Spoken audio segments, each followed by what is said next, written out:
നിരന്തരമായി വണ്ടി കൊണ്ടിരിക്കുന്നവരുടെ പേരിൽ നടപടി വരും. പിന്നെ മദ്യപിച്ച് വണ്ടി ഓടിക്കുന്നത് ഞാൻ തടയാൻ വേണ്ടി ബ്രത്ത് അനലൈസർ പോകും. അത് അട്ടിമറിക്കാൻ വേണ്ടി പല ഹോമിയോ ഗുളിക, അരിഷ്ടം, ഇങ്ങനെ പല വേലയും നോക്കി. അതൊന്നും നടക്കത്തില്ല. ആ അരിഷ്ടമൊന്നും ഇനി എടുക്കത്തില്ല. അത്ര ഹോമിയോ മരുന്ന് കഴിക്കണ്ട. ഇവിടെ എല്ലായിടത്തും സർക്കാർ സൗജന്യമായി PHSC നടത്തുന്നുണ്ട്. അവിടെ പോയി വല്ല പാരാസെറ്റമോൾ വാങ്ങിച്ച് കഴിച്ചാൽ മതി. അരിഷ്ടം കുടിച്ച് പനി മാറ്റുന്നതൊക്കെ പ്രാകൃതമായ കാര്യങ്ങൾ. അത് പിന്നെ അതൊക്കെ വീട്ടിലിരിക്കുമ്പോൾ ചെയ്തോ. പക്ഷേ അരിഷ്ടം അടിച്ചിട്ട് മണക്കെന്ന് പറഞ്ഞ് വരരുത്. മണത്ത പിടിക്കും. പിടിച്ചാൽ ബദലിയാണെങ്കിൽ പിന്നെ ജന്മത്തിൽ തിരിച്ചു കയറില്ല. മറ്റേതാണെങ്കിൽ സ്ഥിരമാണെങ്കിൽ 3 മാസം സസ്പെൻഷനാണ്. പക്ഷെ തിരിച്ചു കയറുന്ന വിഴിഞ്ഞത്തായിരിക്കത്തില്ല, കയറുന്ന വേറെ എവിടെയെങ്കിലും ആയിരിക്കും. ഇവിടെ കയറില്ല. ഈ കാര്യത്തിൽ എങ്ങനെ കർശന എടുത്തുകൊണ്ട് എന്താ ഗുണം നമ്മൾ മനസ്സിലാക്കാം. നിലവിലുണ്ടായിരുന്ന അപകടങ്ങളെക്കാൾ 36% അപകടങ്ങളും മരണവും KSRTC വണ്ടി ഇടിച്ചുള്ള മരണവും കുറഞ്ഞിരിക്കുകയാണ്. രാത്രി അടിച്ചേച്ച് കിടന്നിട്ട് രാവിലെ വണ്ടി എടുക്കും. ഒരു ഹാങ് ഓവറാണ്, കുഴപ്പമൊന്നുമില്ല. മണപ്പിച്ചാലേ മണം അടിക്കുള്ളൂ.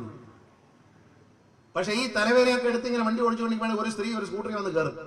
ഇവളത് ഇവിടെ പോകുന്നു പറഞ്ഞ് ഒരൊറ്റ ഇടി വെച്ചു കൊടുക്കും. പാവം അവിടെ വെച്ച് ജീവിതം തീരും. ഇടിക്കുന്ന സാധനം വലിയ ആന സാധനമാണ്. മറ്റേ സ്കൂട്ടറിൽ ഇരിക്കുകയാണ്.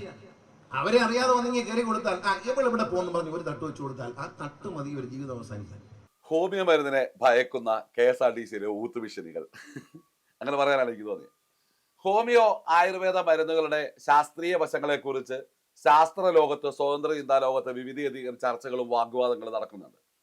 കേന്ദ്ര ഗവൺമെന്റിന്റെ ആയുഷ് പദ്ധതി പ്രകാരമുള്ള ചികിത്സാ രീതികളിൽ ഹോമിയോ ആയുർവേദ മോഡേൺ മെഡിസിനുകളുടെ ഒരു സമന്വയ രൂപത്തെക്കുറിച്ചും അത് പ്രാവർത്തികമാക്കുന്നതിനെ കുറിച്ചും ഒക്കെയുള്ള വിവിധമായ ചർച്ചകളും സംവാദങ്ങളും ഒക്കെ ഈ ശാസ്ത്ര ലോകത്തും മെഡിക്കൽ വിദ്യാർത്ഥികളുടെ രംഗത്തുമൊക്കെയായി വളരെയധികം ചർച്ചകൾ നടക്കുന്നുണ്ട്. ഞാൻ അത്തരം കുറെ കാര്യങ്ങൾ ഹോമിയോ അനുകൂല, ഹോമിയോ വിരുദ്ധ ആളുകളുടെ എല്ലാം സംഭാഷണങ്ങൾ കേൾക്കാറുണ്ട്. അപ്പോൾ ഞാൻ മനസ്സിലാക്കുന്നത് നമ്മളെ സ്വതന്ത്ര ചിന്തകരായിട്ടുള്ള ചില ആളുകൾ, ഇപ്പൊ ബഹുമാനപ്പെട്ട ശ്രീ C രവിചന്ദ്രൻ, ആരിഫ് ഹുസൈന്, ഡോക്ടർ അഗസ്റ്റിസ് മോറിസ് തുടങ്ങിയ ഒരു വിഭാഗം ആളുകൾ ഇപ്പോഴും ഹോമിയോ വിദഗ്ധരായിട്ടുള്ള ഡോക്ടർമാർ ഒരു വിഭാഗത്തിലും ഒക്കെ നിന്നുകൊണ്ട് മോഡേൺ മെഡിസിനും ഹോമിയോയും ഒക്കെ ആയുർവേദവും ഒക്കെ ആയിട്ടുള്ള വ്യത്യാസത്തെക്കുറിച്ചും ശാസ്ത്രീയതയെക്കുറിച്ചും ഒക്കെ കോരം ചർച്ച നടത്തുന്നത് അവിടെ നിൽക്കട്ടെ. ഏതായാലും KSRTCയിൽ 50,000-60,000 രൂപയ്ക്ക് അടുത്ത് തുക മുടക്കി മേടിച്ച മെഷീനുകൾക്ക് കൃത്യതയില്ല എന്നും ഇന്ത്യയിലെ ഹോമിയോ ആയുർവേദ മരുന്നുകളെ ഈ മെഷീന് പേടിയാണെന്നും അതുകൊണ്ട് ജീവനക്കാർ പാരാസിറ്റാമോൾ പുട്ടുപുഴുങ്ങി കഴിക്കട്ടെ എന്നുമുള്ള ബഹുമാനപ്പെട്ട മന്ത്രിയുടെ പ്രസ്താവന അത്യന്തം ഖേദകരവും പ്രതിഷേധാർഹവുമാണ്. അതായത് പാരാസിറ്റാമോൾ തിന്നാൽ എല്ലാ അസുഖവും മാറുമെന്നാണ് മന്ത്രി വിചാരിച്ചിരിക്കുന്നത്. അപ്പൊ നമുക്ക് അറിയാൻ പാടില്ലാത്ത കാര്യങ്ങളെ കുറിച്ച് അഭിപ്രായം പറയരുതെന്ന് വിദഗ്ധന്മാർ പറഞ്ഞിട്ടുണ്ട്. ഇപ്പൊ നിങ്ങൾക്ക് അറിയാൻ പറ്റുന്നൊരു വിഷയം, ഇപ്പൊ സിനിമ അഭിനയത്തെക്കുറിച്ച്, ഒരു സീരിയൽ നിർമ്മാണത്തെക്കുറിച്ച്, സീരിയലിലെ അഭിനയത്തെക്കുറിച്ച് ഒക്കെ ബഹുമാനപ്പെട്ട മന്ത്രിയോട്, ഇപ്പൊ വണ്ടി ഓടിക്കുന്ന കാര്യത്തെക്കുറിച്ച് ബഹുമാനപ്പെട്ട മന്ത്രിയോട് ചോദിച്ചാൽ പറയാൻ പറ്റും. കാരണം ചെറുപ്പം പോലെ വണ്ടി ഓടിക്കുന്ന ആളാണ്. അപ്പൊ അങ്ങനെ അറിയാവുന്ന ഒരു വിഷയത്തെക്കുറിച്ച് സംസാരിക്കുക. ഇപ്പൊ ഹോമിയോ മരുന്ന്, ആയുർവേദ മരുന്ന്, അതിന്റെ ശാസ്ത്രീയ വശം, അത് വേണോ വേണ്ടയോ, കഴിക്കണോ വേണോ തീരുമാനിക്കാൻ. ഇപ്പൊ ഇന്ത്യയിലെ ഭരണഘടന അനുസരിച്ച് മോഡേൺ മെഡിസിന്റെ ചികിത്സ തേടണോ, നാട്ടുവൈദ്യം തേടണമോ, ചികിത്സ തേടണമോ, ആയുർവേദം കഴിക്കണോ, ഹോമിയോ കഴിക്കണോ എന്നൊക്കെ ഉള്ളത് ഒരു പൗരന്റെ വ്യക്തി സ്വാതന്ത്ര്യത്തിൽപ്പെട്ടതാണ്. എവിടെയെങ്കിലും ഒക്കെ കേടായി കിടന്നിരുന്നതും ആൾക്കാർക്കും വേണ്ടാതെ കിടന്നിരുന്നതുമായ മിഷ്യൻ പിടിയാവിലക്ക് മേടിച്ചിട്ട് കമ്മീഷൻ അടിക്കാനാണെന്ന് നാട്ടുകാരെ കൊണ്ട് പറയിപ്പിക്കുന്ന രീതിയിൽ വാങ്ങിയെടുത്ത മിഷ്യനുകൾ ഈ ഹോമിയോ മരുന്നും ആയുർവേദ മരുന്നുകളെ തിരിച്ചറിയാൻ പാടില്ലാതെ കിടന്ന് അലറിക്കൂവുന്നുണ്ട് എങ്കിൽ അത് ആയുർവേദത്തിന്റെ ഹോമിയോയുടെ കുഴപ്പമാണോ എന്നുള്ളത് ചിന്തിക്കേണ്ടതുണ്ട്. ഏതായാലും ആയുർവേദ ഹോമിയോ മരുന്നുകൾ ഉപയോഗിക്കണമോ, മോഡേൺ മെഡിസിനുമായിട്ടുള്ള ഇവയ്ക്കുള്ള വ്യത്യാസ തർക്കത്തെക്കുറിച്ചൊന്നും ഞാൻ സംസാരിക്കുന്നില്ല. ബഹുമാനപ്പെട്ട മന്ത്രി ഏത് അസുഖത്തിനും പാരാസിറ്റാമോൾ കഴിക്കണം എന്ന് പറയുന്നത് അതിഭീകരമായിട്ടുള്ള ഒരു വശമാണ്. ഇവിടെ ഹൃദയ ശസ്ത്രക്രിയ കഴിഞ്ഞ ആളുകൾ, ശ്വാസകോശ സംബന്ധമായ രോഗമുള്ളവർ മോഡേൺ മെഡിസിൻ കഴിച്ചു കഴിഞ്ഞാൽ ആൽക്കഹോളിന്റെ അംശം ശരീരത്തിൽ ഉണ്ടാകുകയെന്ന് ബഹുമാനപ്പെട്ട മന്ത്രിയോട് ആരാണ് പറഞ്ഞു കൊടുത്തിട്ടുള്ളത്? മാധ്യമങ്ങളുടെ മുമ്പിൽ ജീവനക്കാരെ കുറ്റക്കാരായി ചിത്രീകരിക്കുക. ഇപ്പൊ മന്ത്രി പറഞ്ഞൊരു വൃത്തികെട്ടൊരു പ്രസ്താവന ഉണ്ട്. അങ്ങ് ചെറുപ്പം മുതലേ ഡ്രൈവറാണെന്ന് അഭിമാനിക്കുക. ഇപ്പോഴും കുട്ടികളുടെ കളിപ്പാട്ടം കിട്ടിയാൽ വാഹനങ്ങളുടെ രൂപം മേടിച്ചു വെച്ചിട്ട് മാധ്യമങ്ങളുടെ മുമ്പിൽ വീമ്പിളക്കുന്നത് ഞാൻ കണ്ടിട്ടുണ്ട്. അങ്ങ് വണ്ടി ഓടിച്ചുകൊണ്ട് പോകുമ്പോ ഒരു ഓന്ത് വിലങ്ങൻ ചാടിയാൽ, ഒരോന്ത് പെട്ടെന്ന് വണ്ടി, ഒരു പട്ടി വണ്ടിയുടെ മുമ്പിൽ വിലങ്ങൻ ചാടിയാൽ അങ്ങ് വണ്ടിയുടെ ബ്രേക്ക് കാലമർത്തില്ലേ? അങ്ങനല്ല ഡ്രൈവിംഗ് പഠിച്ചിട്ടുള്ള ഏതൊരുത്തരും ആ ഇരിക്കുന്ന ആളുകളുടെ ജീവനൊന്നുമല്ല, മുമ്പിൽ ഒരു ജീവി വന്നിട്ടുണ്ടെങ്കിൽ അറിയാതെ കാല് ബ്രേക്കിൽ പോകും. അപ്പോഴാണ് പറഞ്ഞത്, തലേ ദിവസം കള്ളടിച്ചിട്ട് പിറ്റേ ദിവസം ഒരു ചേട്ടത്തി സ്കൂട്ടറെ വന്ന അതിന്റെ പുറകിൽ ഇവൾ എവിടെ പോകുന്നു എന്ന് പറഞ്ഞ് ഇടിച്ചു കൊടുക്കും. നിരന്തരമായി വണ്ടി കൊണ്ടിരിക്കുന്നവരുടെ പേരിൽ നടപടി വരും. പിന്നെ മദ്യപിച്ച് വണ്ടി ഓടിക്കുന്നത് ഞാൻ തടയാൻ വേണ്ടി ബ്രത്ത് അനലൈസർ പോകും. അത് അട്ടിമറിക്കാൻ വേണ്ടി പല ഹോമിയോ ഗുളിക, അരിഷ്ടം, ഇങ്ങനെ പല വേലയും നോക്കി. അതൊന്നും നടക്കത്തില്ല. ആ ആ അരിഷ്ടമൊന്നും ഇനി എടുക്കത്തില്ല. അത്ര ഹോമിയോ മരുന്ന് കഴിക്കണ്ട.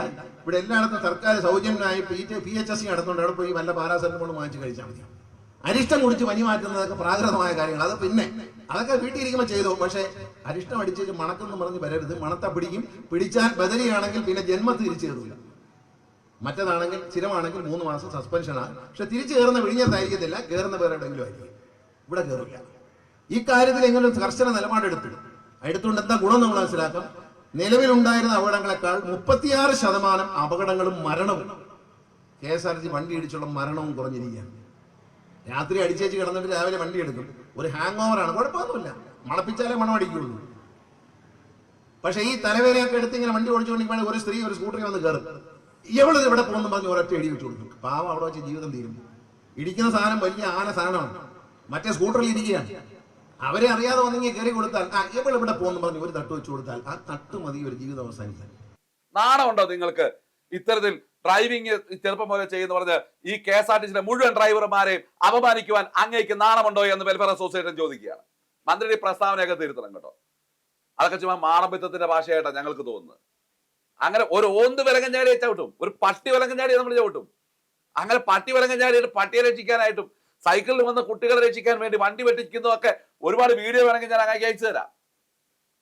ഈ KSRTC ബസ്സുകൾ ആളുകളെ സംരക്ഷിക്കാൻ വേണ്ടി KSRTC എന്നല്ല, വിവിധ വാഹനങ്ങൾ ഒരു ബൈക്കുകാരെ സംരക്ഷിക്കാൻ വേണ്ടി ഒരു പ്രൈവറ്റ് ബസ് പോയി ചെന്നൊരു പോസ്റ്റിൽ ഇരിക്കുന്ന ഒരു വീഡിയോ നമ്മുടെ ഈ ഇൻസ്റ്റഗ്രാമിലും റീൽസിലും ഒക്കെ വൈറലായിട്ടുണ്ട്. അപ്പോഴാണ് പറയുന്നത് എല്ലാ ജീവനക്കാരും കൂടി 30% അപകടം കുറഞ്ഞു. ഈ ശതമാനമൊക്കെ എവിടുന്ന് കിട്ടുന്നു? ഇതെങ്ങനെ ഈ ശതമാനമൊക്കെ ഇങ്ങനെ ഉണ്ടാക്കുന്നത് എനിക്ക് മനസ്സിലായത്. അപ്പൊ അതുകൊണ്ട് ആളാകാൻ ശ്രമിച്ചു. പക്ഷേ ഞങ്ങളുടെ ആത്മാഭിമാനത്തെ പോകത്തെ ഞങ്ങൾ മന്ത്രി ഇത്തരം മണ്ടത്തരങ്ങൾ ഇത്തരം തൊഴിലാളി വിരുദ്ധത വിളിച്ചു പറയുന്നത് കൊണ്ടാണ് ആളുകൾ വന്ന് ജീവനക്കാരെ കയ്യേറ്റം ചെയ്യുവാൻ പറ്റുന്നവരാണ് KSRTC ജീവനക്കാരെന്ന് ചിന്തിച്ചുകൊണ്ട് വഴിയെ പോകുന്ന എല്ലാവരും KSRTC ജീവനക്കാരുടെ നെഞ്ചത്ത് കൊട്ടാൻ വരുന്നത്. മന്ത്രി തന്നെ ഈ അവസ്ഥയെ പറയുന്നത്. മിഷ്യൻ മേടിച്ചിട്ട് കമ്മീഷൻ അടിച്ച് മാറ്റി മിഷ്യൻ കൊള്ളുവരുന്നുണ്ടെങ്കിൽ മിഷ്യന്റെ കുഴപ്പമാണ്. അതിന് ജീവനക്കാരെല്ലാം കൂടി കള്ളു കുടിച്ചെന്ന് പറയരുത്. ഒരു ജീവനക്കാരൻ കുടുംബാംഗങ്ങളെ കൂട്ടിക്കൊണ്ടൊരു ഡിപ്പോയിൽ കടന്നായിരുന്നല്ലോ. അയാളെ വിളിച്ച് രഹസ്യമായി ഒത്തുതീർപ്പാക്കിയിട്ട് മാധ്യമങ്ങളുടെ മുമ്പിൽ മുഖം കാണിക്കരുതെന്ന് പറഞ്ഞല്ലോ. എന്തിനു വേണ്ടിയായിരുന്നു? മിഷ്യന്റെ തകരാറായിരുന്നെങ്കിൽ അത് പറയണമായിരുന്നല്ലോ. എന്താണ് മന്ത്രി ഒളിക്കാൻ ശ്രമിച്ചത്? മാനേജ്മെന്റ് ഒളിക്കാൻ ശ്രമിച്ചത്? അപ്പോൾ അതുകൊണ്ട് ഇത്തരം കാര്യങ്ങളിലൊക്കെ വെൽഫെയർ അസോസിയേഷൻ അത് രൂക്ഷമായ പ്രതികരണം ഉണ്ടാവും.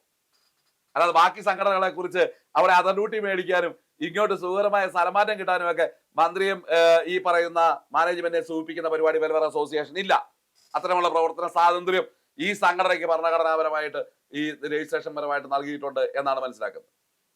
അപ്പൊ അതുകൊണ്ട് ഹോമിയോ മരുന്നിനെ ഭയക്കുന്ന മിഷനുകൾ ഉണ്ടെങ്കിൽ അത് മാറ്റി മേടിക്കേണ്ടത് മന്ത്രിയുടെ ഉത്തരവാദിത്വമാണ്.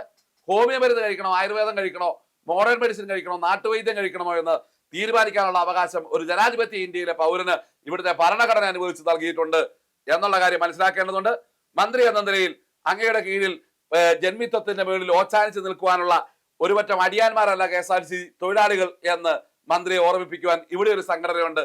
അതാണ് വെൽഫെയർ അസോസിയേഷൻ എന്ന് അങ്ങയെ ഓർമ്മിപ്പിച്ചുകൊണ്ട് ഞാൻ നിർത്തുന്നു. നന്ദി.